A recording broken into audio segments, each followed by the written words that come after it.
Hi friends, welcome back my YouTube channel फान with विकास। तो যাই হোক, আজকে আমার মশলা যে তৈরি করি তার একদম পরিষ্কার পরিচ্ছন্নতাভাবে চলছে কাজ। একদম এক নম্বর জিরে আগে রোদ্দুরে ধুয়ে নেওয়া, তারপরে ঝেড়ে নেওয়া হচ্ছে। ধনে এক নম্বর জিরে বন্ধুরা, একদম এক নম্বর, একটা দাগ পাবেন না। কম দামের মাল আছে কিন্তু আমি কম দামের মাল কিনি না, একদম এক নম্বর সানফ্লাওয়ারের জিরে। ভালো ধনে, মৌরি, এই যে ভাজা হচ্ছে, জোয়ান, সব কিছু দিয়ে মশলাটা আমি প্রস্তুত করি বন্ধুরা। একটা কিচ্ছু পাবেন না, একদম পুরো একদম সুপার পরিষ্কার, ঝাড়া পোছা, একদম ধোয়া। তো যাই হোক, আমি ঝালমুড়ি বিক্রি করছি দীর্ঘ 22 বছর ধরে।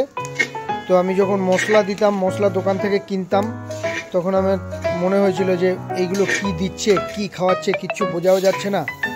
তো আমি তারপর থেকে আজকে বিগত 10-15 বছর ধরে এই ব্যবসাটা করছি। হ্যাঁ, আমি নিজে মশলাটা বানাই এবং ঝালমুড়ি খাওয়াই।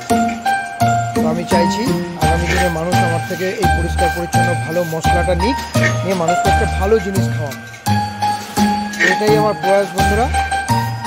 দেখা হচ্ছে নেক্সট ভিডিওতে। এরপরে আরও আমার কাছে আছে জায়ফল আছে, এলাচ আছে, দারচিনি আছে, লবঙ্গ আছে। সেগুলোও আমাকে, এগুলো সব কিছু মিক্স করে সুন্দর সুগন্ধ মশলা আমি তৈরি করি এবং প্রচুর টেস্ট। আমচুর আছে, টক টক ঝাল ঝাল মিষ্টি মিষ্টি জিনিসটা তৈরি হয় লাস্ট পর্যন্ত এবং সেন্টের সাথে। এটা আমার শাশুড়ি মা 10 বছর পরে এসেছে। তো আজকে এই ফুলে দিয়ে ছেড়ার কাজটা শাশুড়ি মাই করে দিচ্ছে। এর পরের পার্টটা আমি আবার দেখাবো। ভালো করে ভাজো, এদিকে তাকাও। ঠিক আছে, থ্যাংক ইউ ফ্রেন্ডস।